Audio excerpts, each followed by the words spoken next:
Attention pour le décompte final.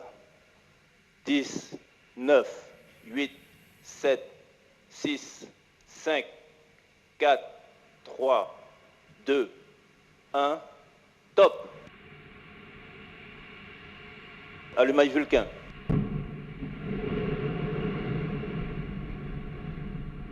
Allumage 2 EAP. Décollage.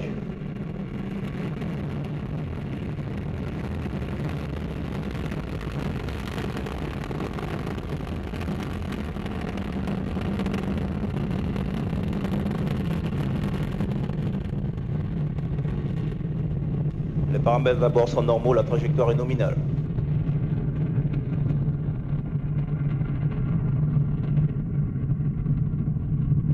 S'est envolé au-dessus d'un nuage de fumée, cette fumée qui s'épaissit avec le déluge envoyé depuis le château d'eau, et Ariane 5 laisse une traînée de feu dans le ciel. Vous le voyez, son sillage lumineux nous fait sentir vraiment toute la puissance, toute la vitesse d'Ariane 5. Alors tous les lanceurs, ils obéissent à la troisième loi de Newton, c'est inévitable, c'est le bon vieux principe action-réaction. La force de propulsion d'une fusée, elle dépend directement du débit des gaz, donc du volume éjecté, et puis aussi de leur vitesse d'éjection. Oh là là, c'est impressionnant hein, ces images. Et bien évidemment, plus la vitesse de gaz éjecté est grande, plus la poussée est importante. 1200 tonnes de poussée à l'heure actuelle, et ce sont les deux étages à poudre, les deux boosters qui assurent 90% de cette puissance. Chaque booster consomme 2 tonnes, oui 2 tonnes de propergol solide par seconde. Ces boosters, ils sont réalisés en Guyane française grâce à Régulus et à Europropulsion.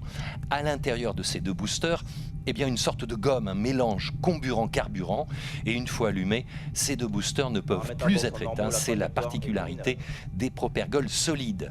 Alors on va se séparer des deux boosters lorsqu'ils auront fini leur mission, mais tout de suite en bas de vos écrans, vous pouvez le voir. Il y a l'altitude, on a déjà dépassé 40 km. Il y a la distance, on est bientôt à 50 km de distance parcourue. Et puis tout à droite, il y a speed, c'est la vitesse, bien évidemment, d'Ariane 5, le lanceur, je vous l'ai dit tout à l'heure, envoie en permanence des données pour qu'on puisse le situer et pour qu'on puisse suivre sa progression dans le ciel. Alors, on va bientôt se séparer des deux boosters. Ils auront poussé un peu plus de 2 minutes, et quand ils sont vides, pour alléger le lanceur, on va se débarrasser de leur structure en acier, de leurs 38 tonnes de masse à vide chacun. Je crois que c'est fait, on le voit, vous voyez, ce sont ces deux points lumineux qui s'écartent, et c'est le Vulcain, le petit point, c'est l'étage principal qui continue sa route. Magnifiques images, au moins la nuit, et cette Ariane un petit peu capricieuse au démarrage nous aura permis de voir ça. Très très belles images dans le ciel de Kourou à l'heure actuelle, et bien évidemment pour éviter toute collision, les propulseurs vides ont été écartés du corps du lanceur. Alors Ariane 5 en ce moment, elle continue sa route, elle continue son vol grâce à son moteur Vulcain, et dans quelques instants, tout en haut du lanceur, vous le savez, il y a la coiffe d'Ariane 5, cette coiffe qui améliore l'aérodynamisme d'Ariane 5, qui protège aussi bien évidemment les satellites.